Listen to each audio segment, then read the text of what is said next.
Hello, everybody. Welcome. Giving days, what are they good for? That is the question that we're going to be asking and hopefully answering today.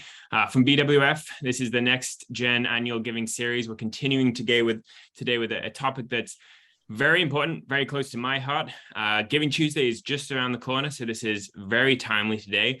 I'm James Barnard, Associate Vice President, and joining me today is my friend and colleague, Jeff Hallett, our Director of Annual Giving and Digital Marketing.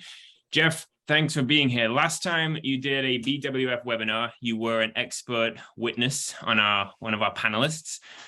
We liked you so much, we didn't just invite you back, we actually invited you to be part of the team. I'm so glad that we did. I'm so glad you're here, doing exceptional work already. Thanks for being here today. Welcome. Thanks for having me. And we talked for a while about doing a session on giving days and what that topic should be about. You know, it's such a big thing that you could spend hours and hours talking about. And we really decided to have a conversation, a debate of sorts regarding the virtues of the giving day strategy. Not everyone knows BWF was involved in what we believe to be the first ever giving day at Florida State back in, I think, 2011. Seems like a long time ago now. So it's timely and appropriate that as a firm, we should be really starting to ask ourselves after all this time, after more than a decade, is this still the right thing? Are we doing it the way we should be doing it? Are we spending the right amount of money on it? Are we targeting the right people? There's so many big questions. In coming up with a name for this, Jeff's on a bit of a roll. We co-wrote a article a few weeks ago, which Jeff came up with. The catchy title is "The Giving Tuesday Turkey Overcooked." We love that. For this webinar or this session, Jeff came up with the title, Giving Days, What Are They Good For? Which I have to tell you was lost on me at first. I was like, Jeff, I don't get it. He's like, it's a song. I'm like, what do you mean it's a song? It's like, it's a song, you know, war. What is it good for? So Jeff, that leads me to my first question. Are we declaring war on giving days?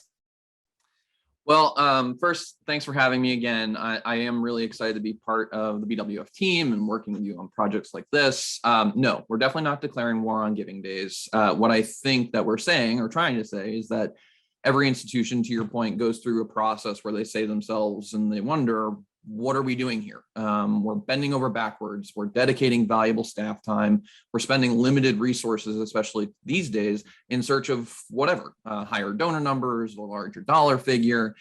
And I think this comes from a couple different directions. I think it can come from the 1 or 1.5 person team responsible for your giving day, asking themselves, what are we doing and is it worth it? And maybe some of it is getting wrapped up in the larger questioning of purpose that is going through the philanthropy sector and the economy in general. But I think this question of what are we doing here can also come from leadership in the form of prove to me that spending our human and financial capital on a giving day is worth it. Are we really getting the return we need on this? Is it moving the needle in the way that we need it to?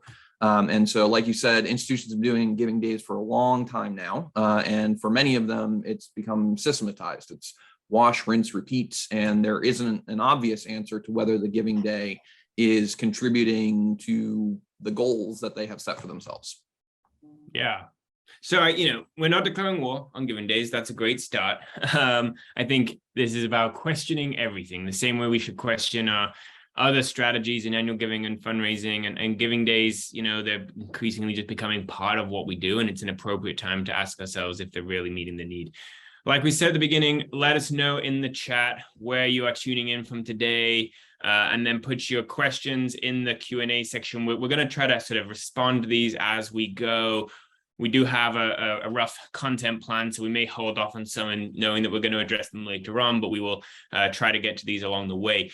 And Jeff, I want to hone in on something you mentioned around resources. And I think the big question is, are we spending too much? Now, I know this is a difficult question to answer because there's nuances to it. And we hear this a lot from vice presidents and chief development officers. They want to know, well, what is the amount to spend? Like, there's very much a difference if you've got a 1-person annual giving shop or a huge team, a massive digital marketing team. But first of all, are we spending too much?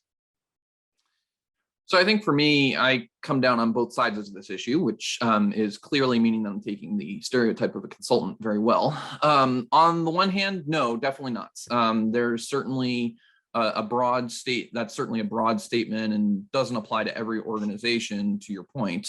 But what I think for what we call giving days today, the staff time and budget are probably more than justified. I think that the average organization, like I said, has one-ish person dedicated to coordinating their giving day. I think that if an organization can recover the cost of that staff time, the opportunities for engagement with prospects can far outweigh the short-term cost. On the other hand, though, I don't know how many organizations are thinking about their day of giving and how to develop those donors and participants beyond that day and incorporate it into the larger annual strategy. And I think that's what we wanted to spend some time talking about, which is whether you're in your first day or your 10th, what is your giving day good for? And hopefully more than nothing. Yeah. So I wanted to put that question back on you. How do you determine the right amount of time and resources to put into a giving day? How do you measure the return on investment when you're talking with clients that you are interacting with? That's a great question. The challenge with measuring ROI is there's things that are easy to measure and there's things that are more difficult to measure. And we tend to fall back on those that are easy to measure. And you'll often hear people talk about the cost to raise a dollar, which is an oversimplification of the equation to me. And it sort of misses some of the point. I think if we want to really talk about ROI, we need to redefine the word return and the word investment and really need to think about what those two things are. So sort of at the back end of that, on the investment side, we've got to think through, obviously, the operating budget cost, like how many, the dollars that we're spending on a giving day project. But we also need to look at two other factors. One is the staff time. There are organizations that will have a staff person who is almost fully dedicated to the giving day, or 50% of their time is a giving day strategy. And so how much time is going into it? We often overlook the sort of salary cost, the cost of time when calculating this thing. So that's very important. And then the other piece, which is almost always overlooked, is the opportunity cost. Is if we're spending our time and dollars on giving day, is that the best use of those resources, or could we put that time and dollars into something else that would actually have more payoff? That's very hard to answer that question like with proof. Yeah. On the opposite side of the equation, on the return side, people often will point to the dollars raised. Again, that's where your cost to raise a dollar starts to fall flat, though, because you got to think about the pipeline and really the role of the annual giving program. Did a session just a few months ago about building a pipeline development machine out of your annual giving program. We talked in that session about some of the metrics you should be looking at. I think we talked then about redefining our ROI as well. So obviously donors have long been seen as a measure of pipeline. I think, there's more specific ways to get into that, like the retention rates and what are the sort of the metric levels of donors. Also things like brand exposure and the overall lift of the giving day. Did this result, or did you have, when you added a giving day strategy, did you find that your fundraising overall was elevated, or did you find that actually it wasn't, because you were spending so much time on this one thing that you were not spending time in other places that you should have been? So I just think it's a more complicated equation than cost to raise a dollar. I think that misses a large part of the story. And when we think about return on investment, we need to think about much bigger on both sides of that equation. So not easy to do, because again, we always fall back on the things that are easy to measure, and measuring things like brand exposure or opportunity cost, they take a little bit more work, a little bit more difficult. So yeah. But I think, as we, try to answer that question, we should be really thinking like, what should we be spending? What's the appropriate amount of budget to spend on a giving day? Yeah, I think the quote unquote standard for time these days is probably 6 to 9 months of sort of with staff spending, with staff is probably 6 to 9 months out is when your planning window starts. For example, but in terms of budget, I think it really does vary. I talked to a large public a couple weeks ago, and they're spending thousands on their primary giving day. And when you think about challenges or matches, digital advertising, paid social, physical signage, you're easily talking tens of thousands of dollars for even a mid-sized organization out there. So, I mean, I don't know that I have a formula that says if you're an organization this size, if you're trying to raise this much money, if you're trying to get this many donors, this is how much you should spend, because I think it really does depend on every organization and their constituent base. So, maybe I shouldn't have chosen the question that I don't have a good answer for to kind of kick off my portion here. But I don't really know that there's a formula out there. What do you think? Yeah, again, it's tricky, but one way to think about it would be a percentage of input versus percentage of output. Again, this is nuanced, but if you're thinking about if your giving day results in 20% of your dollars or 20% of your donors, whichever your objective is, 20% of that for the year, then maybe the right amount of investment is about a 20% of your budget and 20% of your time. Now, this starts to get more tricky if acquisition is really your primary objective, because acquisition is going to cost more than other methods. So like it might be more reasonable to spend more like 40% of budget on an activity that creates 20% of your donors if those 20% are first-time donors.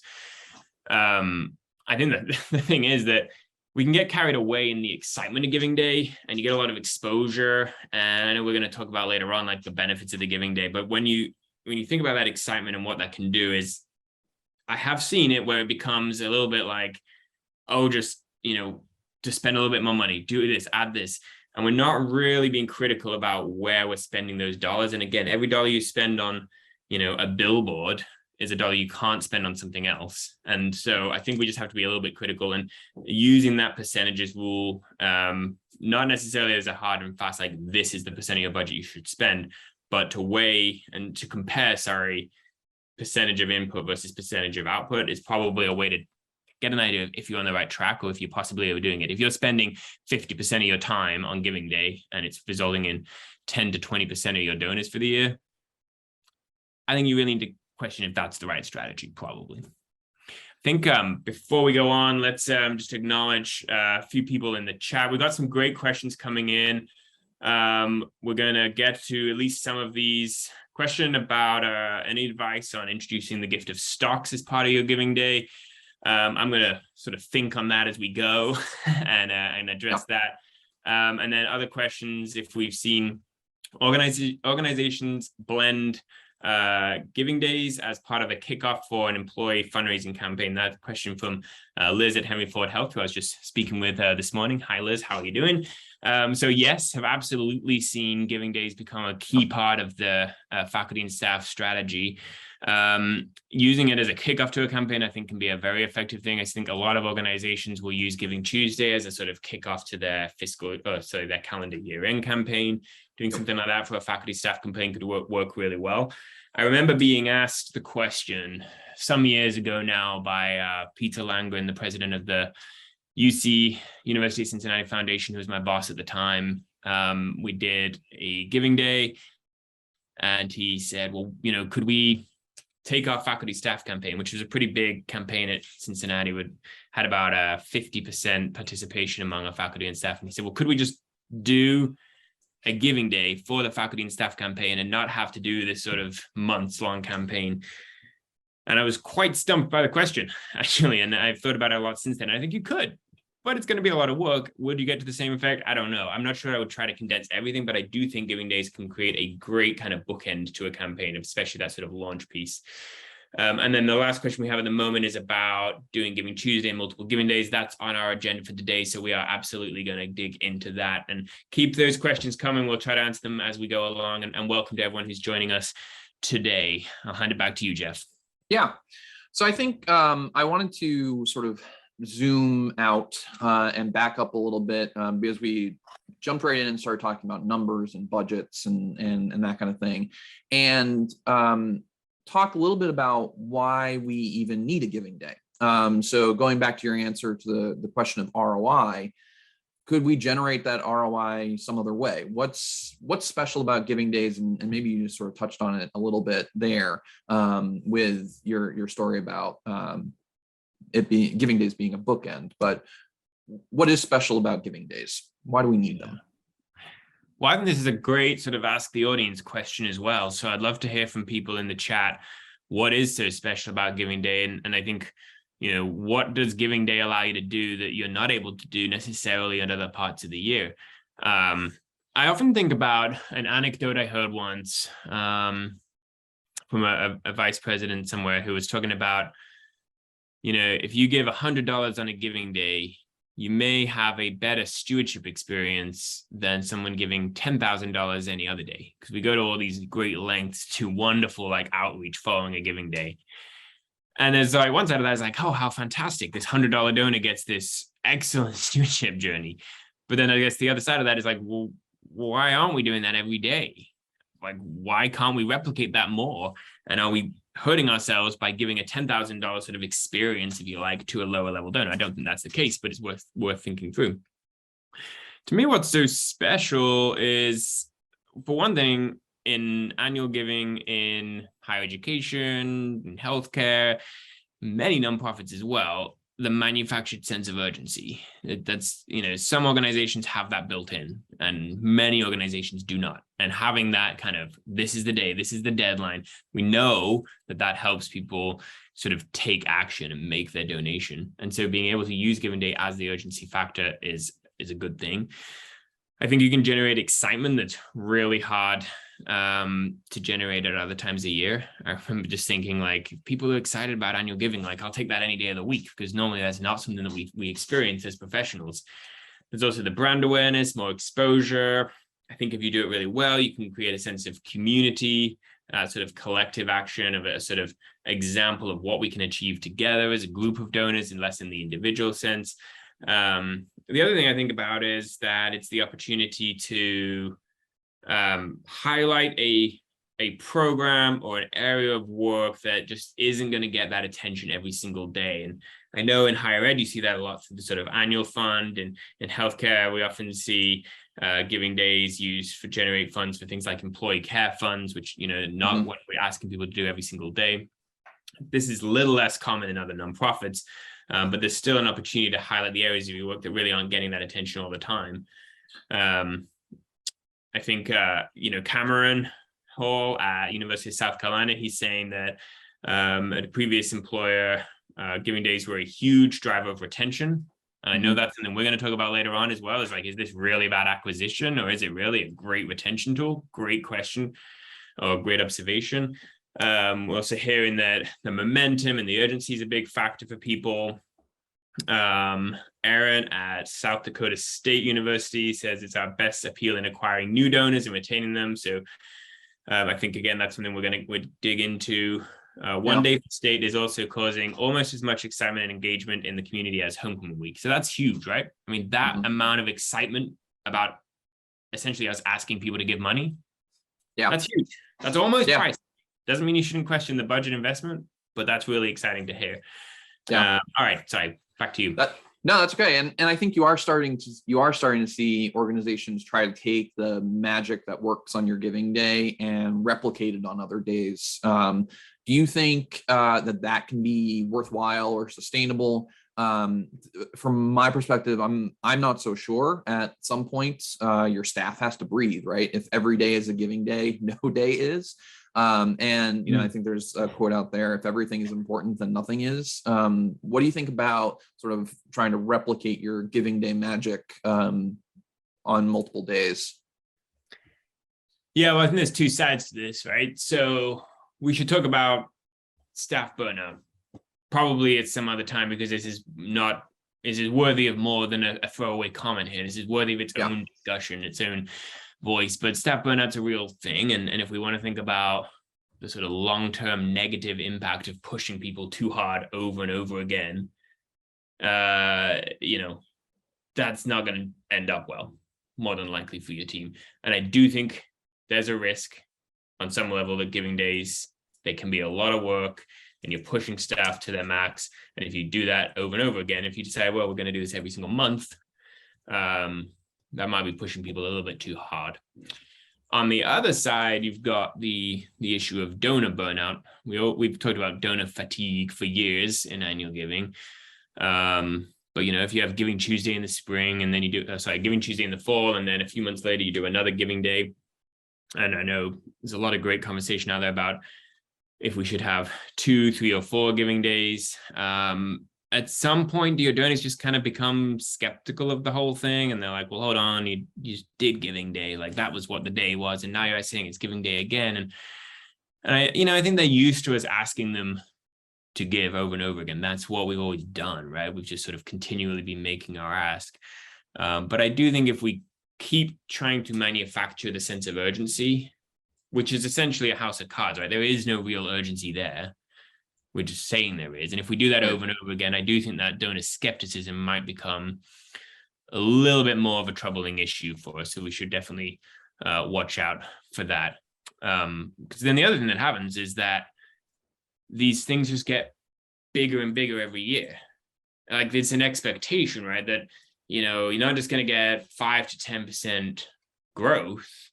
Very often we're seeing leadership expect like 25% growth or 50% growth. And are these numbers sustainable? Is that really, what is the right number that we should be setting for a goal? Yeah. And, I know why some organizations have to have a number that they're aiming for. But I also don't think that the big number arms race is conducive to base building. I think that in some ways it's too abstract.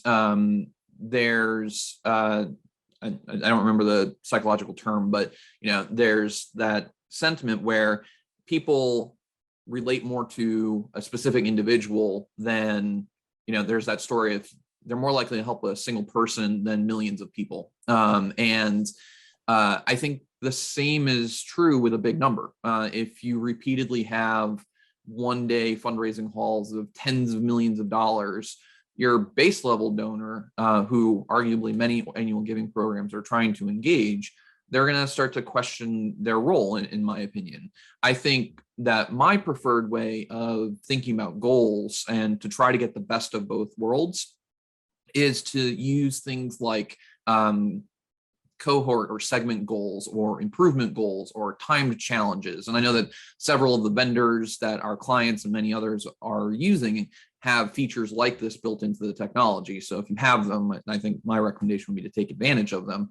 There are platforms that can track year-over-year improvements of participants, but even at a more accessible level, setting specific targets for individual participant groups, $200 for the pep band, for example, or challenges that end after a period of time. When I was at Penn State, we had a breakfast challenge one year, and all gifts between 9 and 10 a.m. were matched dollar for dollar. Or if you get to 50 donors in the next hour, $1,000 will be unlocked. Things like that, I think, are an interesting way to think about goals for your giving day. What do you think? How do you feel about sort of the big offline gifts that get added to the total over the course of a giving day? That's like one of the most polarizing debates of the giving day question, I think. That's why I asked you. Quick, yeah. Well, real quick, sorry, I wanted to, Isabel had asked the question about how to increase urgency without increasing fear. And I think you kind of noted a couple of these things in your answer just then, Jeff, but certainly challenges and matches are a way to do that. Countdown timers, these sort of little tactical things that really do create this sense of urgency. It is manufactured. It's not real. The world isn't going to end if you don't make a gift by this time period. But it works in retail too. There's increasingly these tactics are used when you're online shopping for something and you click on something. And it's like, this price lasts for 45 more minutes. And you're like, oh my gosh, I got to buy it. And it was like discounted by like 3%. Yep. And you're like, well, I don't want to miss out on that 3% discount. So it does work. I think that can be effective. All right. You asked me about offline gifts. Yep. What a great question. So, I just think it depends what you're trying to accomplish. And you got to really ask yourself, what are these big gifts that are coming in offline? What are they helping us achieve? And I've done this both ways as a practitioner leading my own giving days, and also as a consultant working with clients. I think that there's a belief that, well, first of all, if that gift was secured in part because of Giving Day, then absolutely counted. If it wasn't made Right. online, is irrelevant. If somebody, picks up the phone and says, I see it's giving day, I want to give $1 million, then yeah, by all means count that. You should count that and Right. celebrate that in every single way. I think what we're really talking about here is like, should you be counting gifts that came in, 3 months ago? Right. Let me say one thing first. This isn't about standards. This isn't about case counting standards or anything like that. This is a PR game. This is about what looks good and when you're announcing gifts. So you don't need to worry about, if it's the right thing to do from a sort of ethical standpoint. I don't think that's the question. I think you're trying to show donors that it's about more than just them, that there's a big impact can be made. And if you're the kind of institution where that's important and where your supporters will expect there to be this very large dollar figure, then I think by all means do that. I personally have no issue with that.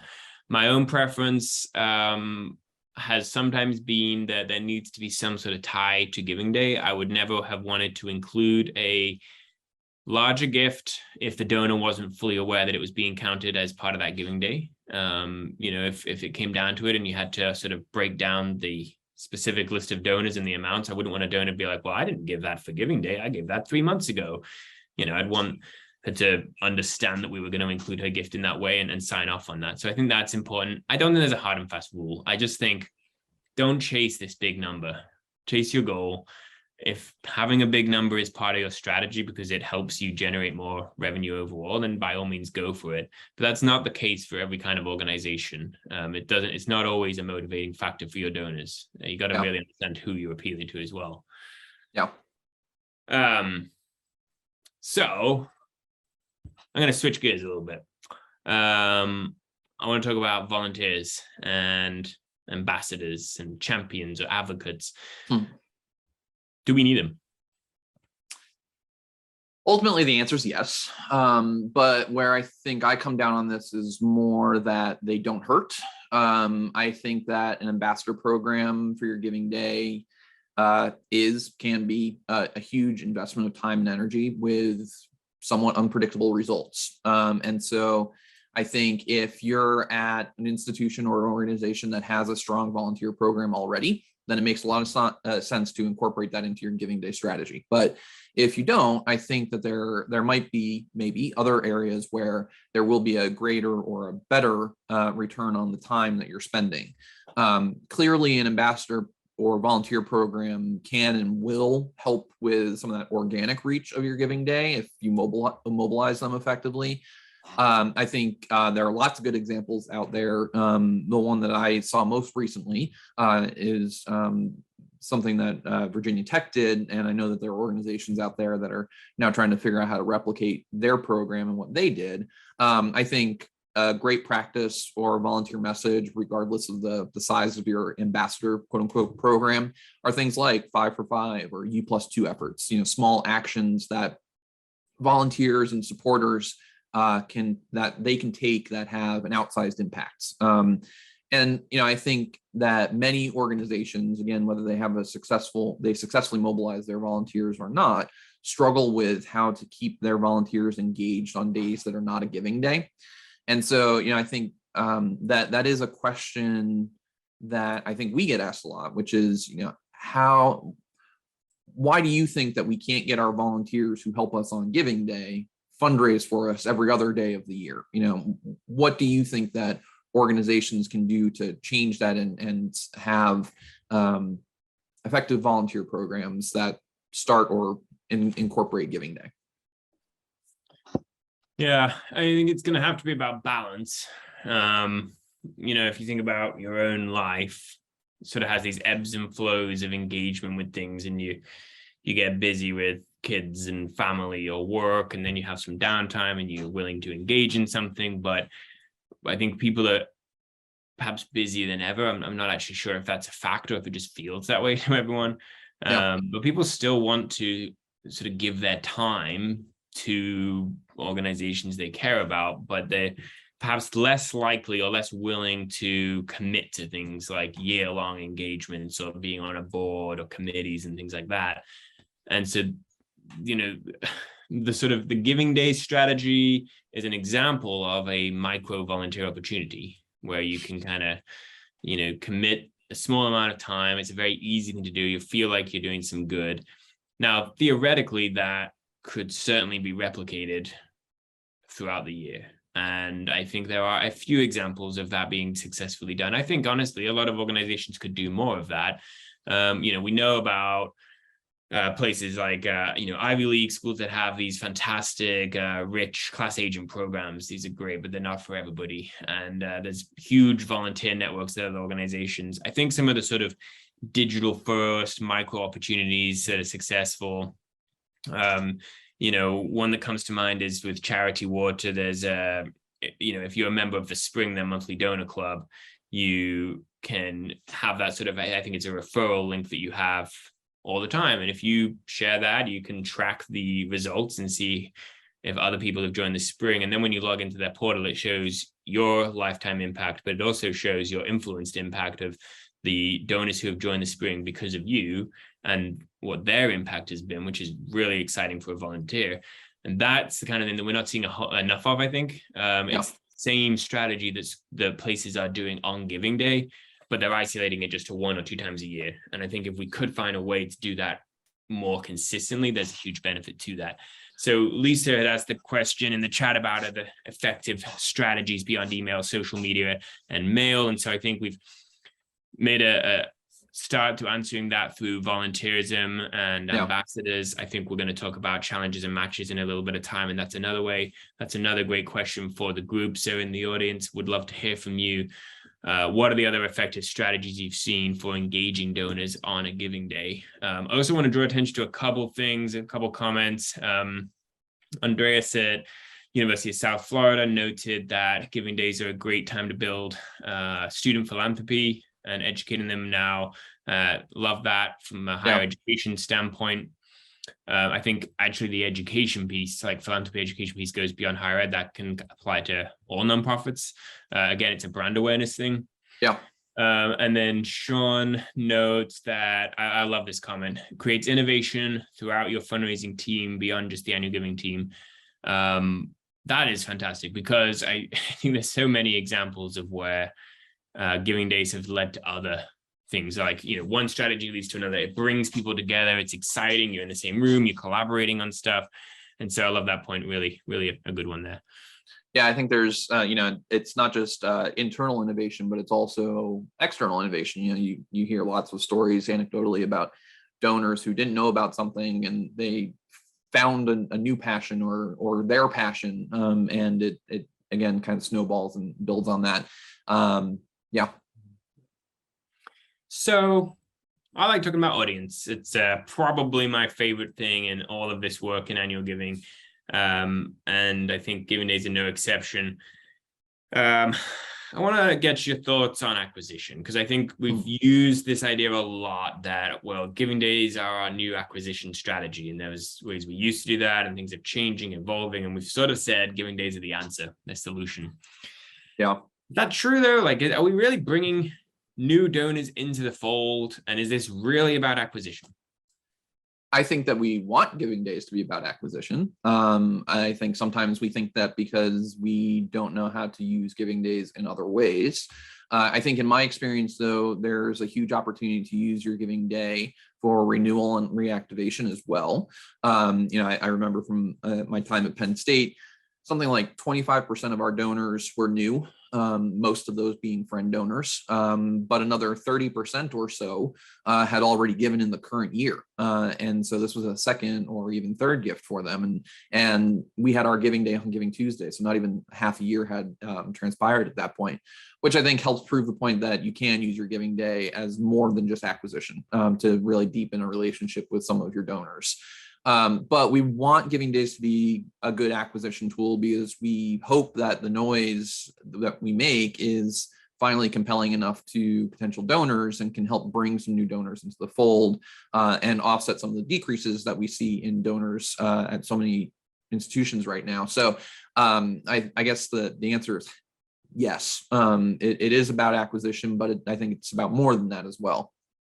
So you at some point just moving all of your renewals to 1 day a year? Maybe, but I think that If the goal is to deepen the connection between donors and the organization, then I think that the renewal message has another purpose during your giving day. I'm thinking of the work that we're doing with one of our clients where our renewal message is urging donors to become a monthly donor. They give $25 a year. We're trying to convert them into a $10, $15, $20 a month donor. I also think that many donors see giving days as a special event, something that doesn't really count in their annual commitment. Sure, some donors will move their gift, but I think that for the vast majority of donors, particularly those who have given to you in the past, will still make their annual contribution to wherever they typically give. That said, depending on where your giving days in the fiscal year, it may not be a terrible idea to try to shift some of those renewals to your giving day. If you have a giving day early in the year, you can renew a significant portion of your donors with a much potentially smaller investment. And then you can spend the rest of the fiscal year moving up the tree because you've already gotten the low-hanging fruit. So you can be much more intentional with your next appeals and be more effective with limited budgets. This is the case I was making when Penn State was trying to decide, do we stick with Giving Tuesday or do we move off of it? And I know that's another question that we have in the Q&A. I also had a case for one later in the spring, but to be honest, I think that was more of a devil's advocate argument rather than truly believing that Penn State should have a spring as a giving day as their day of giving. And so, I think this does add another question that we hear a lot, which is how does a giving day affect the relationship, the emotional connection between us and the donor? I know that we want to deepen the relationship with our donors, but how do you think that giving days affect the incentive, the motivation to give? I think that's a really tricky question. I think to answer that, you're going to have to think about what could be, not what is. That's a favorite phrase of Josh Buchholz, our CEO of BWF. I love it. Think about what could be, not necessarily what is. I definitely can think of examples of both outcomes, and there's times when creating that giving day has kind of created a more transactional relationship, which is, I think, the opposite of what we're trying to do. But it's the incentive to give is really born from the momentum. So it's kind of like you're wrapped up in the excitement of it. I mean, I say that in quotations, I guess, air quotes, but the motivation there is a bit more fleeting. It's like, oh, you can have your gift matched if you give now, or your friend asks you to do it and you're just like, oh, sure, let's do it. That is actually kind of transactional at the end of the day. And that's not really what we want if we're thinking about building long-term kind of sustainable relationships with donors. So I don't think there's anything inherently wrong with that, but I think what we really want is to use our giving days as an opportunity to tell our story and to lead with content, to attract donors, and really create some excitement that lasts beyond those 24 hours or however long it is. Because, you're going to have to work hard if you're going to do that. That's never going to be an easy thing to do. But you got to move beyond the transactional relationship if you want these to be effective in the long run. Otherwise, you just, starting that renewal cycle the next day, and that's going to be an uphill battle for 12 months. Yeah. Speaking of challenges and matches, these are a common tactic on giving days. Do you think that having a challenge helps create that lasting relationship with an organization, or are we just simply taking advantage of an offer at that point? Do you think that challenges and matches can make a difference? I think you asked me about ambassadors earlier, and I was pretty lukewarm on them. Here, I think you absolutely need challenges and matches. It's true that they don't necessarily bring the emotion that we might otherwise want to encourage. But I think that when you look at just the dollar and cents of it, challenges can make a difference. Now, I think this may not be a surprise based on some of the other points that I've talked about. You have to be intentional with them. I'm not sure how effective the blanket match or challenge is.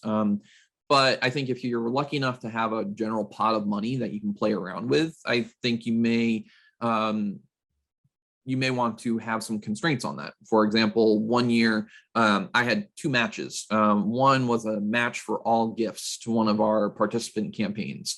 The other was a match during a specific time frame where we typically had a lull in our day of giving. At the end of the day, the constrained one that was based on a time constraint, that money ran out. It was exhausted. And the overall match to the campaign still had money left on the table at the end of the day. Now, that's one example. There's a lot of nuance to that story that I didn't share, about the campaign sharing effectively and that kind of thing. But the point is, you do have to be intentional with your matches. Things like social sharing prizes, which helps build your organic reach, improvement challenges that encourage your ambassadors and advocates and participants to make a little bit of extra efforts, audience-based matches to target constituents who are less likely to respond. All of that, I think, is are good examples of how you can constrain matching dollars to have maximum impact, as opposed to just saying, we're just matching all gifts dollar for dollar. You can certainly do that, and it will motivate some people. But I think when you ask me about, are we just having people take advantage of an offer? When you have those constraints that really target specific groups, that's when it becomes more than just an offer. So I know that, of course, time is running low. So I wanted to switch gears a little bit and talk about the broader marketing and engagement efforts. I think that a question we get a lot, and I know that is one that gets debated, is do we just do email and social? And I know we had put that into the chat as well. Do we incorporate mail? How do we take advantage of phone? What are your high-level thoughts about the multi-channel giving day? Well, I'm always going to be in favor of a multi-channel approach, whether it's a giving day or any other campaigns. Is 100% how we would sort of recommend doing your annual giving program. I think that people interact with brands in many different ways, and that includes nonprofits. There's lots of different channels, and everyone has preferences, and you may have an idea of what your donors' preferences are. You may think you know, but chances are you don't know for sure. And also, if what you think you know about them is based on what they've told you, it's probably different to how they actually behave in real life. So going down the traditional channels, not everyone includes mail as an outreach because they think of giving days as like it's a digital thing, so we don't do mail. No, forget that. I'm quite happy to include mail. If you have mail as part of your strategy and that works for you, then it probably will work for giving day as well. I think it comes down to budget and if you want to spend those dollars there or somewhere else, but I certainly don't see any problem including mail. I think beyond that, everyone's doing email. I think social, like paid advertising, some paid digital beyond paid social is probably a good idea as a supporting cast. It's helping with that role. I think that,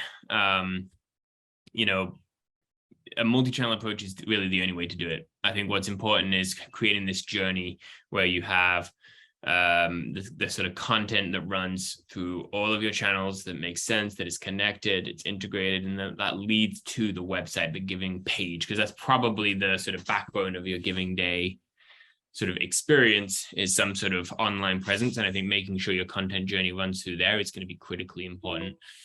I also wanted to go back to Sean's question about stocks. This is obviously not really a multi-channel thing, but it's a great place to talk about it. So I think this is a great question, and the challenge with answering this is there's a technology component. Yeah, and I know there are a few tools on the market that allow you to sort of essentially donate stock online. It's a little bit more sort of complex than that, but that it would record the transaction in a way that it would appear as part of a giving day total. I think that's not a common feature of most mainstream giving day platforms. So I think there's a technology gap, which hopefully will get resolved. I remember reading an article just recently about how about the benefits of giving stock and how younger donors would more and more so giving stock more frequently, even at higher rates than cryptocurrency, which is a whole nother thing. I think it's a great idea to include it, and what you got to do is figure out how to make it easy for your donors to do that. A lot of places that I run into, the process to donate stock is sort of complicated, like call and tell us you're doing it, and that's it. And people are just not going to pick up the phone and do that. It results in sometimes they donate stock and then an organization's left trying to figure out who donated it because it came through a broker and they don't even know. So I think that's the number one key. You should be incorporating these sort of tactics, but you got to make it easy for the donor. That's the first step in anything like that. Izzy is talking about how they've started incorporating texting at Brown University and has seen great success. Same with Jillian at Grinnell. Texting during the event is very effective. I think that's huge. You know, I've talked at length about texting in fundraising over the years, and I think building community and trust is critical to building an effective text strategy. I think we don't want to go the route we did with phone, where we just dial, call, and wonder why nobody picks up anymore. I think with texting, we need to be doing it about use an engagement first approach, not betray the trust. If you can do it through an opt-in process, even better. That's not how a lot of people are going to choose to do it for many, many reasons, but that's going to be your most effective way if it's opt-in. I think texting can have a really fantastic role to play in a giving day. What about phone? Do you think there's a place for phone? I think so. I think for anybody looking to kind of deepen that engagement with donors on a giving day, phone is a great way to do that. I know we have lots of clients that are sort of rethinking the purpose of their phone program. They're incorporating more digital things like texting, and I think that's a great enhancement. Where I think we're starting to see some really interesting things is when you look at phone beyond just phone. Phone programs were seeing a decline before the pandemic, and organizations are asking tough questions about the return. And while some programs are scrapping phone, I think that others are rethinking the role of phone, and giving days can be a good part of that. I think you can sort of think about phone in two ways. On the one hand, giving day dollars and donors can be your focus. So your audience should be groups like top donors, whether they've given or not in the current fiscal year, and calls can then be scripted to say that you're looking to get as many donors as possible. It's a great way for phone to complement your objective, the why of your giving day. Alternatively, you could use the phone program to focus on engagement. In this version, you might make stewardship calls, maybe with or without asks, or calling recurring donors and asking them for a second gift or an upgrade on their monthly amounts, or focusing on reactivating lapsed donors. All of these are great opportunities for phone as part of your giving day. I also really like the idea of pre-calls before your giving day to leadership annual giving prospects to secure early gifts, or even better, matching gift opportunities that you can then use throughout the course of your giving day. So I think phone does play a role, but yeah. So I go ahead. I'm going to jump in. So another thing I'd like to see more of is inbound texting as an inbound marketing strategy. I think we're barely seeing this across the industry, but it's working quite effectively in other sectors. I have told this story a few times. If anyone here has heard it before, sorry. I had to rebook a flight with Virgin Atlantic, and one of the options was to send them a text, like to initiate the whole thing. So I sent them a text saying I need to rebook my flight, and did the entire process via WhatsApp in this case. And it was just a fantastic customer service experience. It was, I don't know why, we went to some parade. There was a parade going on, and we were there, and I'm, texting back and forth with what I really believe was a real person at Virgin Atlantic customer service. I could have been wrong about that, but it really seemed genuine. And they got my flight rebooked, taken care of, sorted out a additional seat for my daughter who had been born, like all this stuff. And it was a fantastic experience. And I'd love to see more of that, instead of, yes, there's no problem with like us putting out texts to our databases, but also like encouraging people to text us and receiving those and responding to them to initiate a conversation and to then facilitate that transaction, that gift. I'd love to see more of that, but sorry, I didn't mean to interrupt. Well, I did. No, that's okay. It just, it reminded me of an idea that I had about our giving day event at Penn State. I've always wanted to do sort of the old school telethon model, where we had a location in one of our buildings where it was these big staircases, and I wanted to set up phones on the stairs and have people calling, and have a big screen with the total on it, and have sort of that old school phone-a-thon feel. And so, yeah, I think things like that are to the point from earlier about some of the innovations that come from giving days. So I wanted to do a 24-hour live stream, and no one on my team would let me do that. So yeah, Live streams are tough. So here's a question I have, and it's one that we recently got from a client, and it's about sort of pre-marketing and save the date. Does anyone actually save the date? Why are we saving a date? No, no one saves the date. Maybe I don't know. I think as a general rule, we shouldn't really expect our donors to be like marking their calendars for something like the next time we ask them to make a gift. I think that's probably asking too much of them, and no one's counting down the days until they get that email from us telling you like, hey, it's giving day, make a gift. And even your most engaged, most active, most loyal, if you like the word loyal, supporters and closest friends, they are probably not saving the date. They probably don't care about this as much as you do. That's just a fact we have to accept. So I think we use the phrase save the date more as it's something that's familiar. There's no wedding here, but I think we understand what it is. But what we're really talking about is a warming campaign, right? And that's pretty essential. That's a good tactic. So get rid of the phrase save the date. No one needs that. But it is a good idea to be talking about your giving day before it happens with some amount of time. I think what I'd like to see more of, though, is less hey, save the date, it's our giving day on April 1st.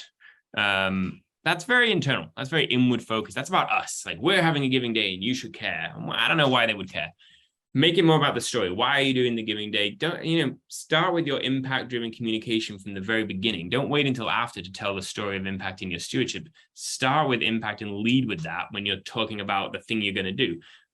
I'm going to change my date from April 1st because of April Fool's Day. But on April 2nd, we're having this event to celebrate XYZ, to raise awareness of XYZ.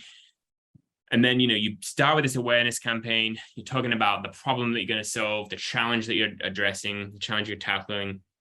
Then you move into a consideration phase of your warming campaign, where you're going to start positioning your organization as part of the solution. You're going to be able to start saying, like, here's how we can address this challenge. Here's how we can help to fix that problem. And then when you get to your giving day, you're moving into the engagement phase. That's where you're saying you can be part of the solution. You can work with us in partnership and we can solve this problem together. That's the kind of warming campaign we need to be doing. Stop sending out postcards saying save the date. No one's putting that in their calendar. I don't think. You can call it that if you want, but just don't expect anybody to be like, yes, I can't wait. There's only 15 more days until giving day. I'm excited. So that's my 2 cents on that. Let's we're running up on time. I think we want to address a couple more questions about frequency. I know we want to talk about if giving day should be on 1 day or 2 days, if it should be noon to noon, if it should be a week of giving. I also want to address Liz's question from the very beginning, which was, do we give up on Giving Tuesday if you have a giving day of your own? My personal answer to that is no. I think there's place for those 2 strategies and they can live in harmony. And I have many clients, I did this myself as a practitioner, many clients who still have those 2 events. But Jeff, what do you think about sort of the frequency of these things and how long they should last? Yeah, I mean, I think it's definitely an interesting question that we're starting to hear more and more of. Before we do run out of time, though, I just wanted to make note that we are going to be putting a survey in the chat. If you wouldn't mind filling that out and letting us know what you think of the webinar today. In terms of frequency, length, duration, that kind of thing, I really like the idea of moving your giving day to a broader sort of giving engagement event. But I think that since we're talking about giving days in the traditional sense, where most organizations are doing sort of the 24 to 36 hours, I think that's my answer to the sort of length of a giving day. It's, 24 hours on your day of choice, plus or minus 3 to 6 hours on either end to accommodate your global audience.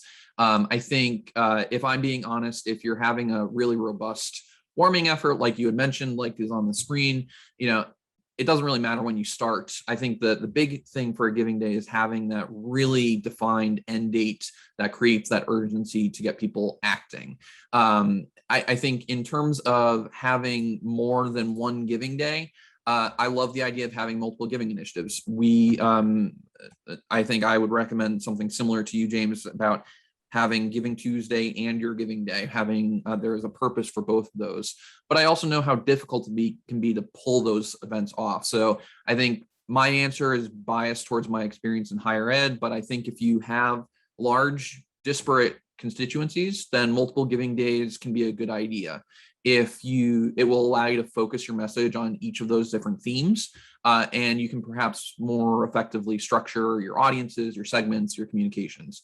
If you're a single purpose organization, I could definitely see doing more than one, but I don't know that I would do things along the lines of having 3 or 4 in a fiscal year. That might be, to our point from earlier, fatiguing on both sides of the equation, your staff and your donors.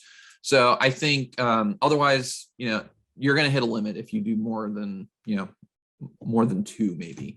I don't know. How do you think about multiple giving days to kind of round us out and close things out for the day? Yeah, I'm all in favor of it, but with the caveat of if it makes sense for you. And I really just think take those critical steps we talked about at the beginning to evaluate if this is the right strategy, what kind of return on investment you'd expect to see, if you can afford to do multiple giving days from a budget and a staff time, if that's going to cause burnout, if you have the people to do it. I think it's a great strategy because, it's hard to beat the urgency and the excitement that you can create with a giving day. I just always say that just doesn't mean that this is the right strategy for everybody. And for some organizations, even one giving day is not the right strategy at all. And you shouldn't do anything, especially this, just because everyone else is doing it. So I hope that's helpful. Hey, Jeff, thanks for talking with me today. I've really enjoyed this discussion. It's something we've wanted to do for a long time. Thank you to everyone who joined us. We will be sending out the recording, I think tomorrow morning, along with the survey that was mentioned earlier. Ryan asked about an article. We'll include that in our follow-up email to everybody as well. You can find us both on LinkedIn. You've got our emails right there as well. Thanks for taking the time to have lunch with us today and chat about giving days. We always would be more than happy to talk about giving days and all of your other next gen annual giving strategies and challenges at any point in the future. So thanks, Jeff. I will talk to you soon. Yeah. Thanks, everybody.